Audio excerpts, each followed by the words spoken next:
시청자 여러분 안녕하십니까? 저는 TBS 기적의 TV 상담받고 대학 가자 국어 강사의 안진우입니다. 2015년이 밝았는데요. 아마 여러분들 올해 수능에 대한 걱정과 고민이 많을 거라고 생각합니다. 그래서 이 시간을 특히 기다려왔을 것 같은데요. 저도 개인적으로 조카가 고3이기 때문에 가족들이 모여서 올해 수능을 어떻게 할 것인가, 우리가 어떻게 공부를 잘할 것인가 이런 얘기를 많이 나눴거든요. 오늘 이 시간을 잘 들으시면 올해 우리가 어떻게 공부해야 되는지를 잘 아실 거라고 생각합니다. 자, 그럼 지금부터 2016년도 대입 성공 전략 겨울방학 국어학습법 시작하도록 하겠습니다.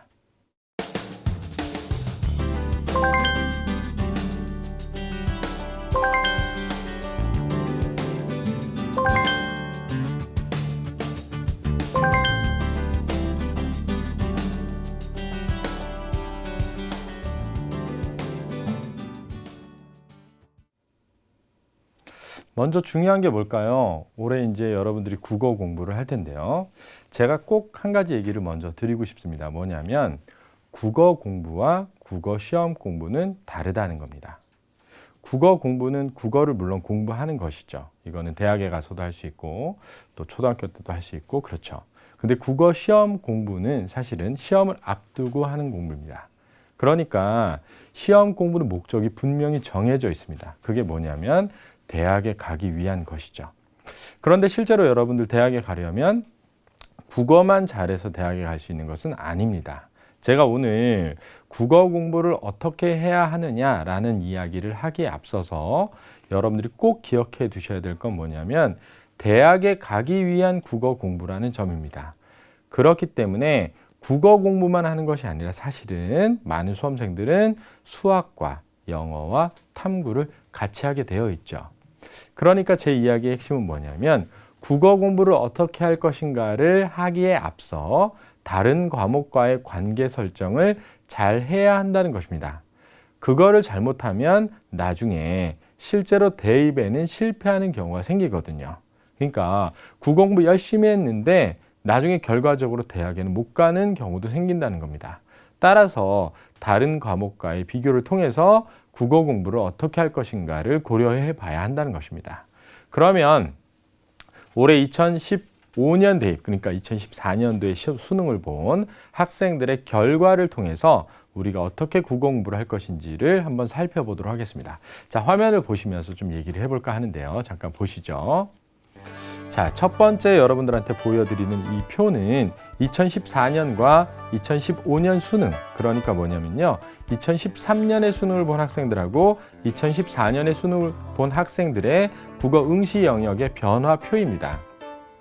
잘 보시면 A형과 B형이 있는데요. A형은 이과 학생들이고 B형은 문과 학생들입니다. 물론 예체능 계열을 준비하는 학생들의 경우에는 A형을 선택할 수도 있고 B형을 선택할 수도 있었죠. 그죠? 그런데 올해, 그러니까 작년도에 수능을 본 올해 입시생들은 A형과 B형 중에 B형 선택이 더 많아졌습니다. 실제로 고등학생들은 이과 학생들이 점차 늘고 있는 추세거든요. 여러분들 아시겠지만 사실 문과를 나와서 졸업해가지고 취직이 잘 안 되고 있기 때문에 이과 학생들이 조금씩 늘고 있습니다. 그럼에도 불구하고 B형이 증가했다는 것은 무엇을 의미할까요? A형을 선택했을 때 사실은 큰 이익을 보지 못했다는 것을 알게 된 거죠. 그래서 많은 학생들이 B형으로 옮겨갔다는 것입니다.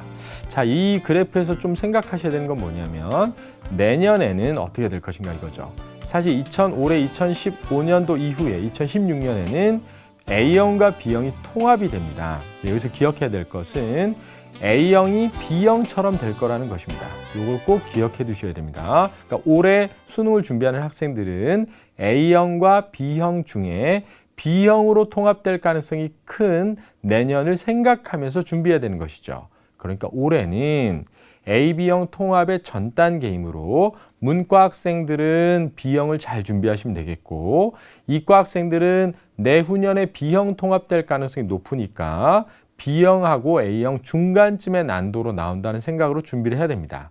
따라서 이과 학생들은 약간은 좀 더 어렵게 공부를 할 필요가 있겠다. 이렇게 이해를 하시면 되겠습니다. 자, 이해되셨죠? 자, 그러면 다른 과목과의 비교를 위해서 두 번째 한번 표를 보도록 하겠습니다. 자, 보여주시죠. 자, 보면 국어, 수학, 영어 세 과목에 실제로 최고점과 1등급 컷, 2등급 컷의 변화를 좀 살펴보았습니다. 자, 여기서 잘 보시면 뭐냐면요. 국어 영역의 경우에는 B형에서 최고점이 표준 점수가 약 8점이 상승했습니다. 수학을 보면 A형이 12점이 하락했고요. B형이 13점이 하락했고요. 영어 같은 경우는 지금 4점이 하락했다는 것을 알 수 있습니다. 1등급 컷, 2등급 컷을 보더라도 지금 국어는 전반적으로 상승하고 수리하고 영어는 1등급 컷과 2등급 컷에서 영어는 조금 올랐지만 수리는 많이 하락한 것으로 보여집니다. 자, 다음 표 한번 보실까요? 자, 여기 잘 보시면요. 이거는 이제 실제 성적을 발표하진 않기 때문에 많은 학생들이 이제 자기 점수를 입력한 것을 바탕으로 해서 추정을 한 것입니다. 올해 국어, 수학, 영어, 사탐까지 인문계 학생이 다 맞았을 때의 표준 점수가 약 535점일 것으로 추정이 되는데요. 지금 입력된 점수를 잘 보시면 수학 점수는 점수가 내려가질 않고 계속 131.0이 이어지고 있고요. 영어는 132점이 이어지다가 오히려 131.8이 오히려 높은 수준에 가 있습니다. 왜 이러지? 라고 의문을 품으실 텐데요. 그 이유는 뭐냐면 영어는 조금 못 봤지만 국어를 잘 본 학생들이 점수가 더 높았기 때문에 영어 점수 낮은 학생들이 더 높은 위치에 가 있다는 것입니다. 과학, 이 자연계를 한번 보시면 자연계도 수학 점수가 125점이 계속 이어지고 있거든요. 영어는 132.0에서 131.9로 약 0.1점 차이가 나는데요. 국어 같은 경우 보면 0.2점 차이가 나고 있거든요. 그래서 이걸 잘 주목해서 보셔야 됩니다. 자, 저를 한번 보여주시면요. 결론을 좀 잠깐 말씀을 드리고자 합니다. 이게 무슨 얘기냐면 올해, 그러니까 작년에 제가 수능을 앞두고 이런 얘기를 했습니다. 상담 받고 대학가자에 와서도 얘기를 했는데요. 국어 영역이 중요할 것이다. 이런 얘기를 많이 했었습니다. 근데 왜 그런 얘기를 드렸냐면 두 가지 이유 때문이거든요. 우리 수험생들이 잘 이해하셔야 되는데 교육부는 두 가지 고민을 가지고 있습니다. 하나는 뭐냐면 공교육을 정상화해야 된다는 겁니다.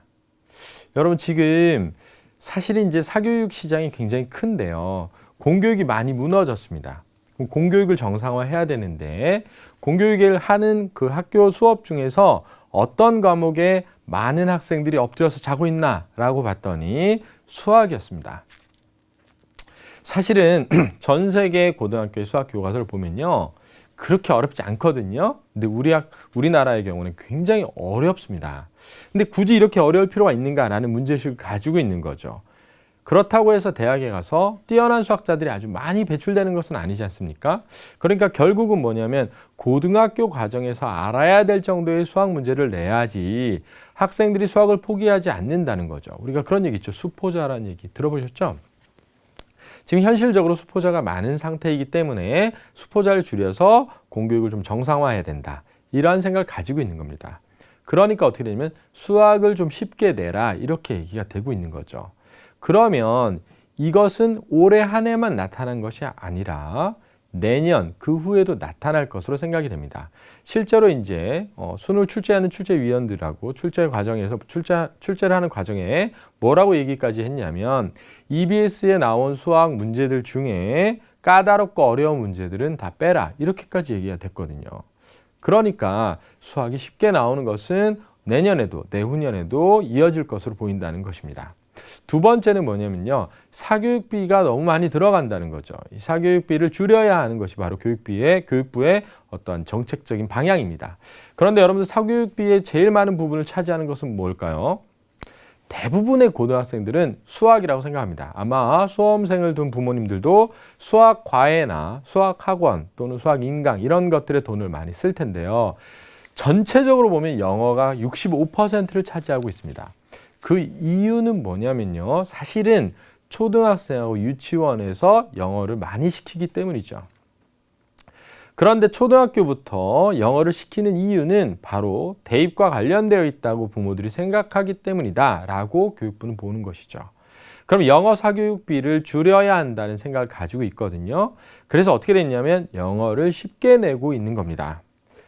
아시겠지만 올해 그러니까 2015년도에 EBS 교재가 나올 텐데요. 지금 현재 EBS를 연계해서 수능에 출제하고 있는데 그 교재에 한 해 동안 나오는 영어 단어의 수가 약 5,600단어였습니다. 그런데 올해는 공식적으로 2,600단어만 내게 했거든요.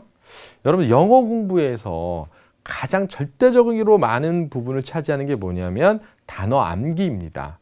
그러니까 공부량이 확 줄게 되는 것이죠. 안 그래도 재작년부터 시작해서 영어가 쉽게 나오고 있기 때문에 변별력이 없다는 이야기가 나오고 있는데 이 기조가 바뀌지는 않을 것으로 보입니다. 지금 현재 중3 학생들부터는 수능 영어 시험이 폐지되고 그냥 자신이 언제고 시험을 봐서 어떤 등급을 따면 되는 형태로 지금 바뀔 것으로 예고가 되어 있거든요. 그러니까 이 방향은 쉽게 바뀌지 않을 것이라는 것이죠. 자, 그러면 제가 드리고 싶은 말의 핵심은 뭐냐 이겁니다. 자, 칠판 잘 보세요. 우리가 국어도 공부해야 되고 수학도 공부해야 되고 영어도 공부해야 되고 탐구도 해야 되죠. 이건 모든 수험생이 마찬가지입니다. 제가 올해 가르친 학생 한 명은요. 현실 수학을 1등급 맞고 국어를 4등급 맞은 문과 학생이 있었고 반대로 국어를 1등급 맞고 수학을 4등급 맞은 문과 학생이 있었거든요. 근데 이 학생들이 이제 지원을 할 때 보면 국어의 경우에는 만점이 139점에 가까운데 수학은 131점이거든요. 그리고 4등급을 맞았는데 이 학생이 119점이었단 말입니다. 그러니까 12점밖에 차이가 안 난 거죠. 그러니까 실제로 이렇게 맞은 학생은 교차를 해가지고 대학 지원을 하는 것이 유리했습니다. 근데 교차가 가능한 대학들이 그러니까 쉽게 말하면 대학 서열로 보면 한 서울 중하위권 정도의 대학들부터 가능하거든요. 근데 1등급, 4등급 맞은 학생의 경우에는 상위권 대학에 지원을 할 수가 있었다는 것이죠. 이거는 매우 현실적인 문제입니다. 제가 이야기를 작년에도 했었는데요. 그때 이렇게 얘기를 막 했는데도 많은 수험생들은 수학 영어 공부를 많이 하게 되어 있습니다. 그거는 기존에 그렇게 해왔기 때문도 있죠. 그죠? 그걸 쉽게 바꾸기가 어렵습니다. 그래서 아마도 올해도 많은 수험생들이 수학 영어 공부를 많이 할 겁니다. 그런데 제 이야기를 꼭 명심하세요. 뭐냐면 수학 영어 공부하셔도 됩니다. 그런데 국어 공부를 소홀히 해서는 절대로 좋은 결과를 만들 수 없다는 것이죠. 물론 공부라고 하는 것은 점수를 따기 위해서 하는 것은 아닐 수 있습니다. 그런데 우리가 지금 하고 있는 공부는 시험 공부거든요. 시험 공부는 결국은 어떤 결과라고 하는 것을 향해 가는 겁니다. 이거를 잊어서는 안 되거든요. 그러니까 좋은 결과라는 건 뭐냐면 국어 점수가 높았다 낮았다가 아니라 대학에 갈 수 있었느냐 없었느냐라는 것이죠. 그 대전제를 잊으면 안 된다는 겁니다. 따라서 대학에 가기 유리한 어떤 조건을 가지려면 국어 공부에다가 중점을 좀 둬야 된다라는 얘기를 제가 첫 시간 이 맨 앞에 좀 꼭 얘기를 드리고 싶었습니다. 자, 그러면 조금 더 설명을 해보도록 하겠는데요. 그러면 국어 공부를 열심히 해야 된다는 얘기는 알겠는데 도대체 국어 공부를 어떻게 해야 되느냐라는 고민입니다. 이게 제일 어렵죠. 사실 많은 학생들이 국어 공부하고 싶은데 어떻게 해야 되는지를 몰라서 문제집을 사서 기출문제집 같은 거 사서 푸는 형태로 공부를 많이 합니다. 저는 그런 학생들을 많이 오랫동안 봐왔거든요. 그런데 이 학생들이 잘 모르는 사실이 있는 것 같아요. 그래서 오늘 제가 잘 설명을 드리니까 들어보시기 바랍니다. 자, 우리가 언어적인 능력이라고 하는데요. 이 언어적인 능력은 선천적이냐 후천적이냐라는 것입니다. 사실은 언어적인 능력은 선천적으로 주어지는 것입니다. 그래서 어느 정도의 능력을 우리가 가지고 태어나냐면 만약에 어릴 때 버려졌어요. 뜻하지 않게. 그래서 만약에 늑대 사이에 자라게 되잖아요. 그러면 늑대의 언어를 거의 완벽하게 배우는 것으로 알려져 있습니다. 인간이 아닌 동물의 언어도요. 그죠? 그러니까 인간 사이에 태어난 아이들은 저절로 인간의 언어를 잘 배우고 늑대 사이에서 자라게 되면 늑대 언어를 잘 배우게 되는 거죠. 그런데 놀랍게도 다음과 같은 것을 알게 되는데요. 늑대한테 길러지다가 발견된 아이들, 이걸 뭐라 그러죠? 송중기라고 하는 게 아니라 늑대 소년이라고. 별로 안 웃네요, 여러분들. 자, 늑대 소년이라고 하는데 이 늑대 소년이 발견된 뒤에 이 소년들에게 언어를 가르친 겁니다. 우리 말을요. 근데 놀랍게도 어떤 결과가 나타났냐면요. 16세, 우리 나이로요. 16세 이전에 발견된 아이들은 전부 말을 배웠다는 겁니다. 그런데 너무 놀랍게도 16세 이후에 발견된 아이들은 아무리 가르쳐도 죽을 때까지 배우지 못했다는 겁니다. 이게 아주 매우 중요한 사실입니다. 왜 중요하냐? 여러분 지금 고3 학생 몇 살입니까? 지금? 16세 아니죠. 그죠? 이미 18세, 19세입니다. 끝났어요. 그러니까 뭐냐면 언어적인 능력이 사라졌습니다. 이걸 모르시면 안 된다는 거죠.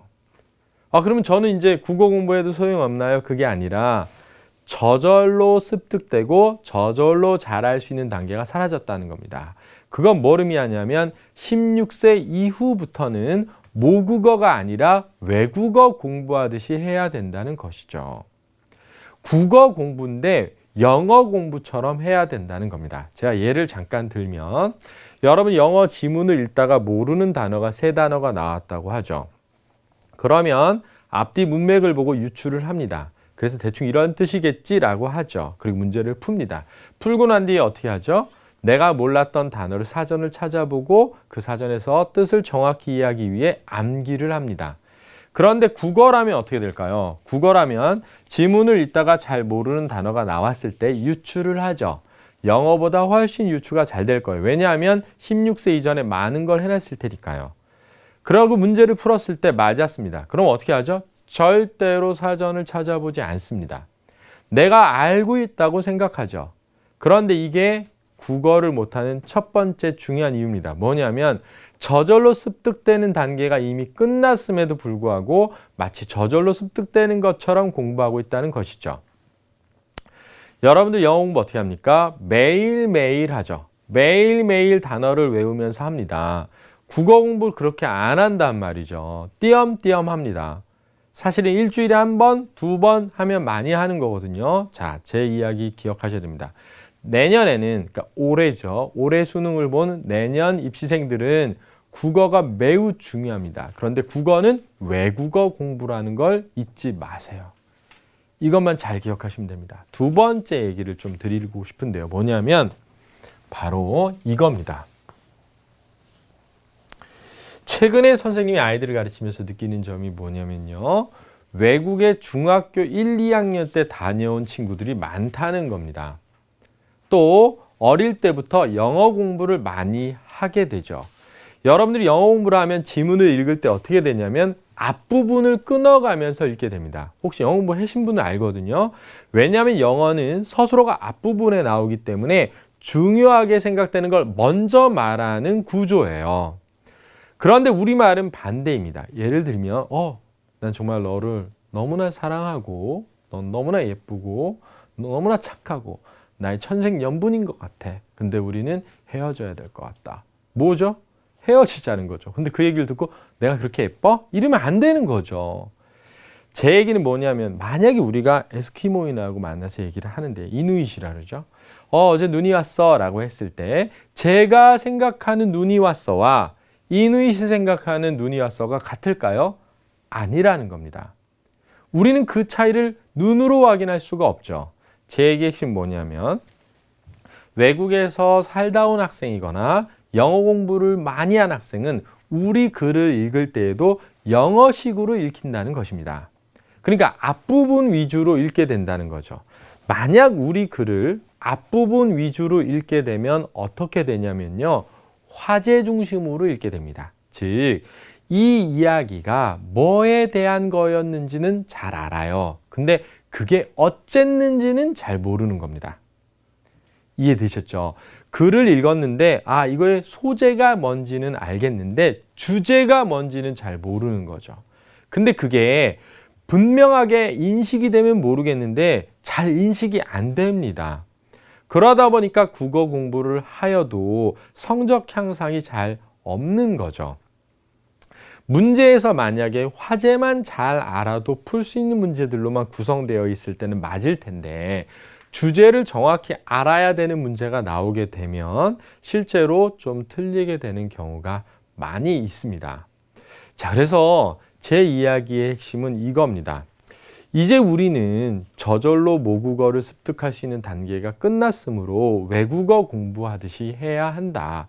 두 번째는 뭐냐면 그런데 어릴 적부터 영어 공부부터 시작한 학생들이 많고 어릴 적에 외국에 갔다 온 학생들이 많다 보니까 최근에는 생각하는 것 자체도 영어식으로 생각하는 경우가 많아졌다.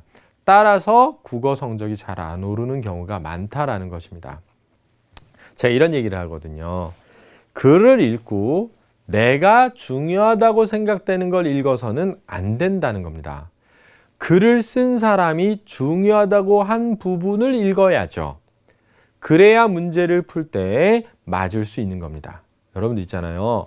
문제를 너 왜 그렇게 네 마음대로 푸니? 이런 얘기 많이 들어요. 선생님들이 그런 얘기 하거든요.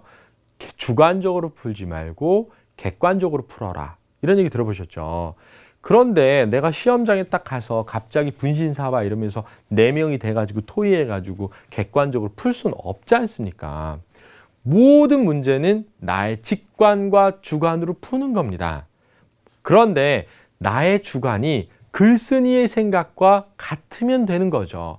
객관적으로 풀려고 하지 마시고 주관적으로 풀되 글쓴이의 생각에 맞게 풀겠다라는 생각을 하셔야 되는 겁니다. 자, 그러면 사실은 국어 공부를 그러면 구체적으로 어떻게 하라는 거냐라는 의문이 생기실 텐데 국어 영역은 화법, 작문, 문법, 문학, 비문학 이렇게 되어 있거든요. 그러니까 굉장히 많은 영역이죠. 그런데 제가 이 주어진 약 45분간 시간 동안에 그 모든 걸 할 수는 없습니다. 그래서 가장 기본이 되는 비문학, 즉 독해법에 대해서 제가 잠깐 설명을 드릴 거거든요. 그래서 그 독해법을 한번 보도록 하겠습니다. 자, 그러면 제가 아까 이야기 드렸던 부분 핵심이 뭐였는지 함께 한 번 더 보시고 그 다음 이야기를 시작해 보도록 하겠습니다.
자, 제가 좀 전에 이야기 드렸던 부분 생각나시죠?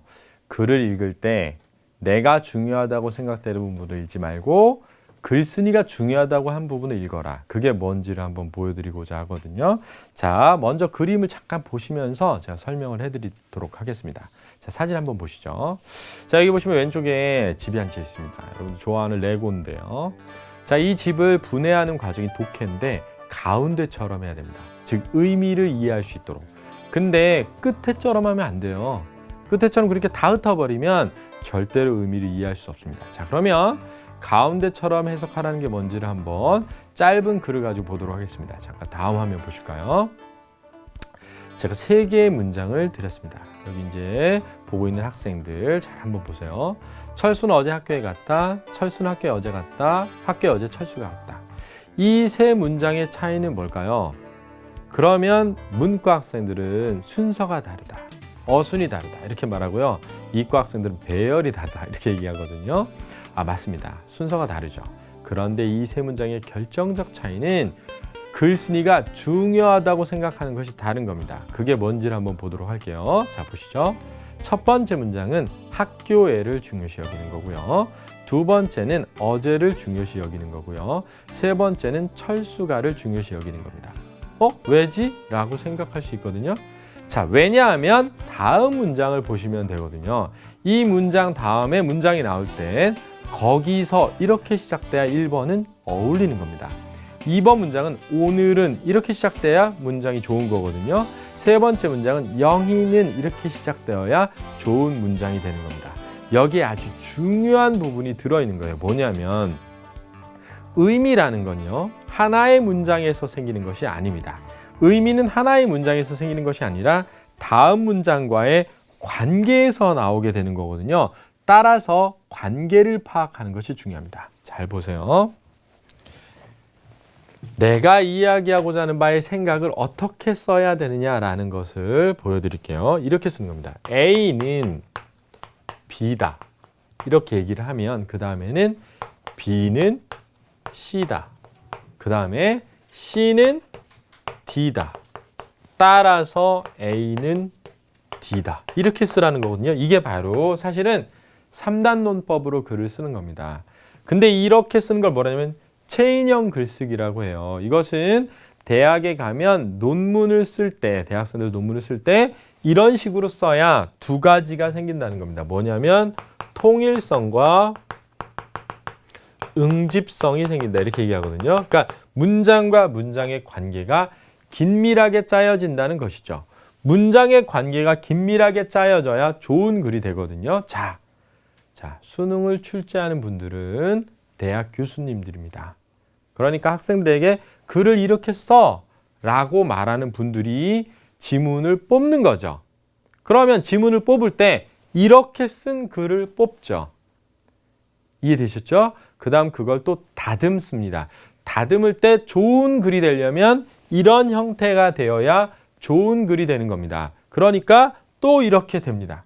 제 얘기의 핵심은 뭐냐면 내가 글을 읽으면서 중요하다고 생각되는 부분 말고 글을 쓸 때 중요한 부분이 어디인지를 알고 그 부분을 읽어가라는 것이죠.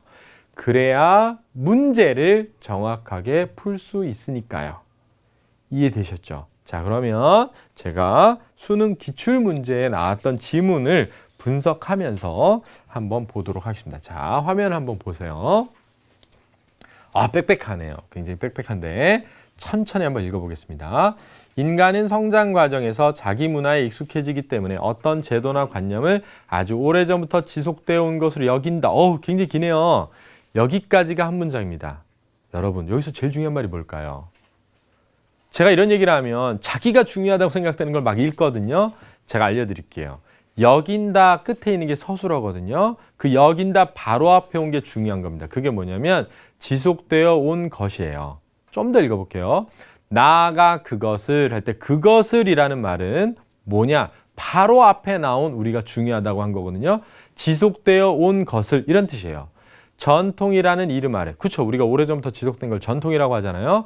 자기 문화의 본질적 특성으로 믿기도 한다 그랬는데 중요한 말은요. 한다 서술어 앞에 있는 본질적 특성으로 믿기도입니다. 이해되셨죠? 그러나 이런 생각은 이런 생각이 뭐죠? 바로 앞에 있는 본질적인 특성으로 믿는 생각입니다. 전통의 시대적 배경 및 사회 문화적 의미를 제대로 파악하지 못하게 하는 결과를 초래한다까지가 한 문장이거든요. 서술어는 뭐냐면 끝에 있는 말은 초래한다예요. 그럼 초래한다 앞에 중요한 말이 나올 텐데 그게 결과죠. 근데 사실은 어떤 결과인지를 모르지 않습니까? 그러니까 그 결과가 뭐냐면 제대로 파악하지 못하는 결과죠. 그러니까 제대로 파악하지 못한다죠. 자, 그러면 이거 보시면서 계속 잘 보세요. 첫 번째 제가 파란색으로 해놓은 게 뭐냐면 지속되어 온 거잖아요. 지속되어 온, 그 다음 파란색, 본질적인 특성으로 믿으면, 그 다음 파란색, 그걸 제대로 파악하지 못하게 된다. 이거죠. 다시 한번요. 어떤 걸 지속된 본질적 특성으로 믿으면 제대로 파악하지 못하게 된다. 이렇게 되는 거죠. 여기에서 할 때 여기에서에 제가 빨간색 표시를 해뒀는데 여기가 어디죠? 스튜디오요? TBS? 그게 아니고 바로 앞에 있는 즉 제대로 파악하지 못하는 것에서 이렇게 되는 겁니다. 과거의 문화를 오늘날과는 또 다른 문화로 볼 필요성이 생긴다까지가 한 문장이거든요. 그럼 서술어가 뭐냐면 생긴다예요. 그 생긴다 바로 앞에 중요한 말이 나온다 그랬잖아요. 필요인데 어떤 필요냐? 또 다른 문화로 보아야 할 필요가 되겠습니다. 자, 그러면 화면 잠깐 저를 보시면서 얘기를 해보죠. 지금 이 글은 어떻게 진행이 되고 있는 거냐면 이런 겁니다. 첫 번째, 지속되어 온. 두 번째, 본질적인 특성으로 믿기도 이렇게 돼 있거든요. 그럼 세 번째가 뭐였냐면은 그것은 제대로 파악하지 못하게 이렇게 돼 있거든요. 그 다음이 뭐였냐면 그래서 또 다른 문화로 볼 필요가 있다 이렇게 되어 있거든요. 자, 저희가 하나의 문단에서 중요한 부분만 뽑아냈습니다. 그런 다음에 여기서 진짜 중요한 건 이 말도 아니고요. 이 말도 아니고요. 이 말도 아니고 이 말도 아닙니다. 뭐냐면 의미란 말과 말의 관계에서 나오는 거예요. 모든 의미는. 자, 얘가 뭐니 하면 얘를 보지 마시고 얘와 얘의 관계를 보셔야 되는 거예요. 제가 누구죠? 선생님이죠. 자, 제가 왜 선생님입니까? 학생이 있으니까죠. 만약 학생이 없으면 저는 선생님이 아니죠. 그러니까 제가 선생님이라는 의미가 생기려면 학생이 있어야 되죠. 우리를 황인종이라고 하는데요. 우리는 황인종이라는 생각을 언제 하게 됐을까요? 백인종을 만났을 때입니다. 그 전까지는 한 번도 황인종이라는 생각을 한 적이 없어요. 만약 우리가 살고 있는데 네안데르탈인이 나타났다. 그럼 우리는 그때부터 우리를 크로마뇽인이라고 불러야 되는 겁니다. 자, 나라는 존재는 원래 여기 있죠. 근데 나라는 존재에 대한 인식은 남이 생겼을 때 갖게 되는 거예요. 제가 여러분들한테 너 누구니? 그랬을 때 저 학생입니다. 그럼 선생님 앞에서죠. 만약에 엄마 앞에서 뭐죠? 딸이에요. 아들이에요. 이렇게 되겠죠. 그죠? 만약에 자식 앞에서는 아빠입니다. 엄마입니다. 이렇게 되겠죠. 그럼 너 누구야? 저는 전데 누구와 있느냐에 따라 달라지잖아요. 문장도 마찬가지입니다. 만약 제가 물분자라고 해보죠. 물분자. 여기 이제 촬영하시는 분들이 다 물분자라고 하면 우리들이 가까이에서 이렇게 모여서 움직이잖아요. 그럼 물이에요. 근데 우리들이 육각형 모양으로 서 있잖아요. 얼음이죠. 우리가 멀리 떨어지면 수증기입니다. 자, 그럼 우린 변하나요? 아니죠. 우리는 그대로 있는데 우리와 우리의 관계가 변하면 의미가 변하는 거예요. 이해되셨습니까? 자, 문장도 마찬가지입니다. 중요한 건 관계다. 따라서 얘와 얘가 이렇게 묶여 있어요. 우리가 어떤 것을 지속된 본질적인 것으로 믿으면 그 다음 결과예요. 그걸 제대로 파악하지 못하게 되므로 따라서 또 다른 문화로 볼 필요가 있다. 제가 노란색으로 표시한 게 진짜 국어예요. 국어란 의미와 의미를 연결짓는 능력이지 다른 게 아닙니다. 이게 왜 중요한지를 제가 문제를 통해서 한번 살펴볼까 하는데요. 자, 문제 한번 화면에 띄워 주시죠. 자, 이게 실제 문제였거든요. 수능에 출제된 문제입니다. 이 글의 핵심 주장은 이라는 문제가 나왔습니다. 지금 우리가 같이 공부했으니까 한번 보죠. 신화된 전통의 실체를 밝힘으로써 과거와 현재의 넘나듦이 가능하다. 이게 무슨 말인지 모르겠네요. 2번을 보시죠. 전통을 올바로 이해하려면 과거의 문화를 낯선 타 문화로 볼 필요가 있다. 이렇게 되어 있거든요. 어라? 자. 이 말을 아까 저희가 뽑았던 말과 한번 비교해 보겠습니다. 자, 한번 화면을 넘겨봐 주시죠. 전통이라는 말 있잖아요. 이 전통이 뭐냐면 오래전부터 지속된 본질적인 특성인 거예요. 그죠? 우리가 옛날부터 지켜온 본질적인 것, 그걸 두 글자로 뭐라 하죠? 전통. 자, 그 다음 제대로 파악하지 못하게 한다. 그러니까 제대로, 다른 말로 하면 뭐죠? 올바로. 파악, 다른 말로 하면 뭐죠? 이해하려면 이렇게 되는 거죠. 그죠? 그 다음 더 너무 놀랍습니다. 뭐냐면 또 다른 문화로 볼 필요가 있다 이랬는데 다른이라는 말을 한자로 바꾸면 타입니다. 타. 그죠? 타국, 타자. 그러니까 다른 문화로 볼 필요가 있다나 타 문화로 볼 필요가 있다나 같은 말이죠. 이해되셨나요? 그래서 답이 2번이었던 겁니다. 자, 그러면 앞에 잠깐 저를 보시죠. 이 문제를 잘 보시면 뭐냐면 우리가 오래전부터 지속되어 온 본질적인 걸 두 글자로 뭐라 하냐면 전통이라고 하는 거예요. 그 전통을 제대로 다른 말로 하면 올바로 이렇게 되는 거죠. 파악 다른 말로 하면 이해하려면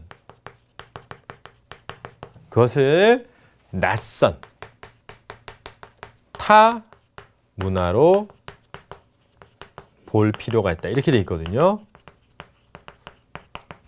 제가 여기서 부모님들하고 학생들한테 얘기해 주고 싶습니다. 뭐냐면 수능을 출제한 사람이 저한테 공부를 배워서 냈을까요? 한번 생각해 보세요. 그럴 리가 없죠. 그럴 리가 없습니다. 수능을 출제한 분이 저한테 배워서 냈을 리가 없는데 제가 아까 공부를 할 때 중요한 말은 서술어 바로 그러니까 문장의 뒷부분에 나오니까 중요한 걸 읽으라고 했지 않습니까? 근데 제가 한 문단에서 뽑아낸 단어를 이용해서 수능에서 문제를 만들었다는 거거든요. 제가 올해, 작년, 그전에 기출문제를 다 이렇게 정리했거든요. 다 정리해보면 다 그렇게 냈어요. 자, 여기서 중요한 얘기입니다. 뭐냐면 제가 일부러 이 문제를 맞추기 위해서 이 지문을 이렇게 분석한 것이 아니라 또 저한테 배운 누군가가 수능을 출제한 것이 아니라 우리말에서 중요한 부분을 수능에 출제했다는 거죠. 따라서 내가 읽으면서 중요하다고 생각되는 것을 밑줄 긋거나 파악하면서 읽지 마시고 우리 글의 원리에 담겨 있는 중요한 부분을 꼭 읽으시라는 겁니다. 많은 학생들이 너무나 자기 마음대로 글을 읽고 글의 의미를 이해한다는 거예요. 똑같은 글을 읽고도 전혀 다른 생각을 한다는 거죠. 더군다나 처음 말씀드렸던 것처럼 영어권 국가에서 공부를 오랫동안 한 학생들은 더 심한 겁니다. 이게 더 심해요. 아시겠죠? 자, 그러면 다음 문단을 한번 볼게요. 자, 화면 한번 보이시죠? 자, 다음 문단 한번 보시면 이런 얘기가 되고 있습니다. 잘 보세요. 홉스봄과 레인저는 오래된 것이라고 믿고 있는 자, 한번 색깔 한번 바꿔볼게요. 자, 다음 걸로 오래된 것이라는 부분이 빨간색으로 딱 밑줄이 그어질 거예요. 이제 보면 믿고 있는 이렇게 돼 있지 않습니까? 아까 오래된 게 뭐냐면 처음에 나왔던 지속된 거예요. 믿고 있는, 아까 믿고 있는 나왔거든요. 이걸 뭐라 그러죠? 전통이라 그러죠. 그것은 그리 멀지 않은 과거에 발명되었다고 주장한다. 중요한 말은 뭐죠? 주장한다가 서술어니까 그 바로 앞에 있는 발명되었다죠. 예컨대 얘에다가 제가 표시를 해놨습니다. 스코틀랜드 사람들은 킬트를 입고 전통 의식을 치르며 이를 대표적인 전통 문화라고 믿는다. 이렇게 되어 있거든요. 그러나 킬트는 1707년 스코틀랜드가 잉글랜드에 합병된 후 이곳에 온 한 잉글랜드 사업가에 의해 불편한 기존의 의상을 대신하여 작업복으로 만들어졌다. 자, 만들어지다. 다른 말로 하면 저 위에 첫 번째 파란색으로 된 발명되다랑 같은 말이죠. 이해되었나요? 잠깐 저를 보시죠. 와, 정말 놀랐습니다. 뭐냐면 오래된 것이라고 믿고 있는 전통이 사실은 발명되었다. 이렇게 되어 있거든요. 놀랍게도 앞에서 지속된 걸 오래됐다고 하지 않습니까? 믿고 있는 여기 있지 않습니까? 이런 걸 뭐라 그런다고요? 전통이라고 하죠. 그러니까 이렇게 글은 이어지는 겁니다. 그런데 그 다음에 우리가 중요하게 생각해야 되는 건 새로 나온 이거죠.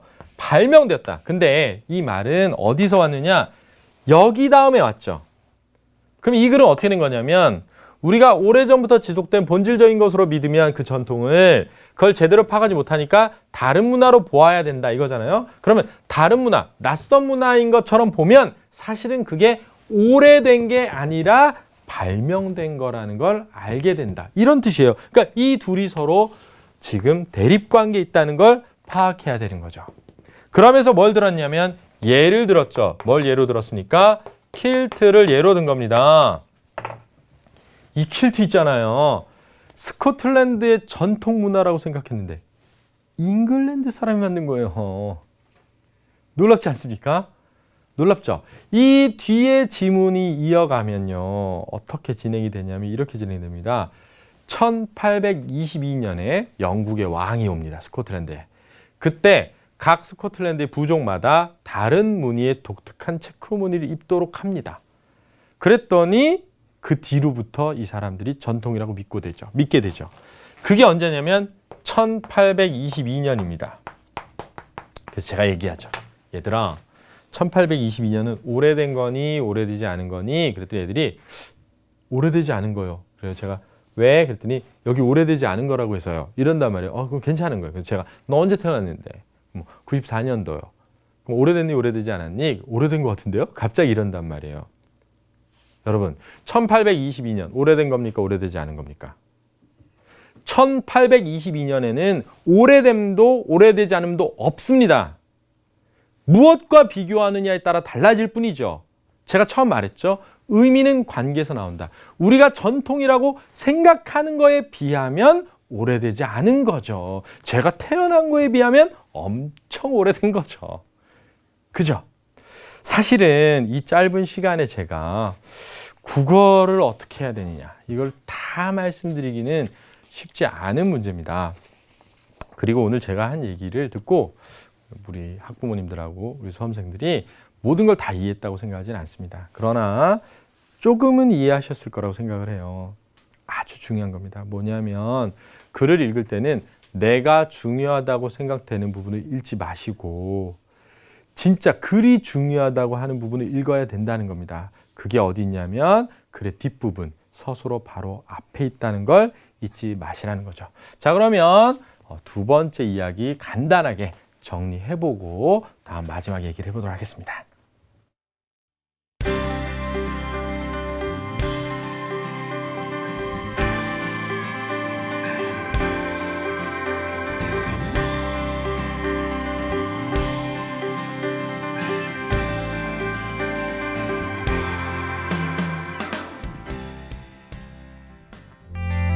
수시 합격에 대한 궁금증,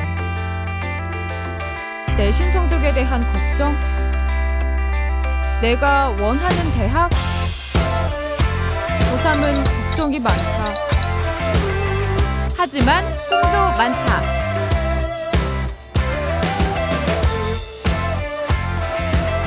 내 꿈이 이루어질 수 있도록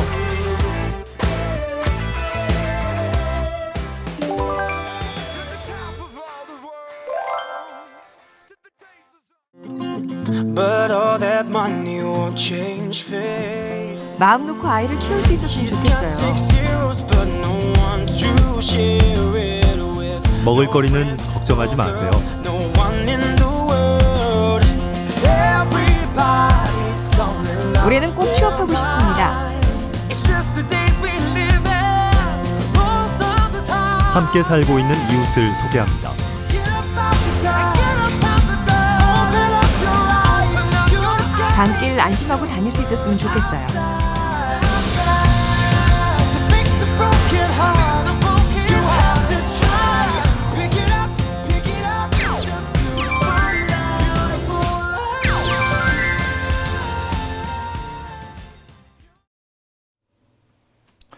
마지막으로 우리 수험생 여러분들하고 학부모님들에게 이런 얘기를 좀 해드리고 싶습니다. 제가 작년에 사실은 미대 입시를 좀 준비를 했습니다. 뒤늦은 나이에 갑자기 미술을 하고 싶다 이런 생각이 들어서 준비를 했거든요. 그래서 이제 학원 다니면서 소묘 연습을 막 했어요. 이제 같이 이제 선생님들이 계신데 제 그림을 보면서 이런 얘기를 합니다. 그림이 좋아졌어. 뭐 예를 들면 오늘 그림이 어때, 저때 이런 얘기를 많이 하거든요. 근데 제가 늘 그림을 그리고 나면 이렇게 미술 용품에 깍지라는 게 있습니다. 연필을 끼워서 하는 거거든요. 그러면 다 그림을 그리고 나면 심이 다 닳다가 요만큼 남아요. 연필이 요만큼 남거든요. 그러면은 저는 이런 생각을 합니다. 뭐냐면 다른 사람들은 저의 그림을 보죠. 그림이 어떻다 저떻다. 근데 저는 제 연필을 봅니다. 뭐냐면 그림은 잘 그릴 수도 있고 못 그릴 수도 있지만 연필은 늘 똑같죠. 어떤 그림을 그리건 똑같이 닳습니다.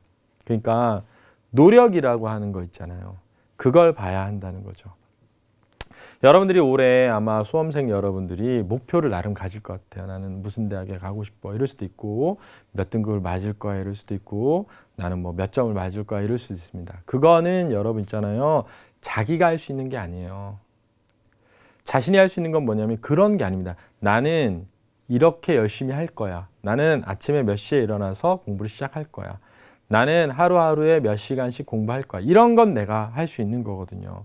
근데 제가 아이들을 오랫동안 가르쳐 보면 자기가 할 수 없는 걸 목표로 세우는 아이들이 많이 있어요. 근데 그러지 마시고 자기가 진짜 할 수 있는 거 있잖아요. 그죠? 엄마가 깨우지 않아도 일어날 거야. 이런 거 있잖아요. 집에 와서 TV를 안 볼 거야. 뭐 TBS는 좀 보셔도 되는데 TV를 안 볼 거야. 이런 거 있잖아요. 컴퓨터 게임을 안 할 거야. 제발 그런 걸 목표로 하시라는 거죠. 그래야 나중에 여러분들이 원하는 대학, 원하는 점수에 도달할 수 있다고 저는 생각을 하거든요. 오늘 사실은 제가 이제 촬영을 오는 길에 제 아들이 저한테 이런 얘기를 하더라고요. 아빠는 좌우명이 뭐야? 이렇게 얘기하는 거예요. 그래서 제가 반대로 물어봤죠. 제 아들이 이제 예연인데 예연이 좌우명이 뭔데? 그랬더니 자연이 웃어야 나도 웃는다. 뭐 이렇게 얘기하는 거예요. 그게 뭔데 그랬더니 환경을 보호하자는 얘기지 이렇게 얘기를 하더라고요. 그래서 아빠는 좌우명이 뭐야 그랬는데 저의 좌우명은 사실은 뭐냐면 오늘 최선을 다하자입니다. 과거라는 게 있을까요? 없죠. 추억일 뿐이죠. 미래라는 게 있나요? 없습니다. 오직 존재하는 건 뭐냐면요 여러분 현재입니다. 지금 이 순간 최선을 다하면 그게 훌륭한 과거가 되는 거고요. 지금 이 순간 최선을 다하면 나의 미래가 훌륭해지는 것입니다. 이걸 잊지 마시고 올해 한 해를 잘 보내시기 바랍니다. 잘 들어주셔서 감사하고요. 또 이 다음에 진행되는 것들도 많은 관심 가져주시면 고맙겠습니다. 고맙습니다.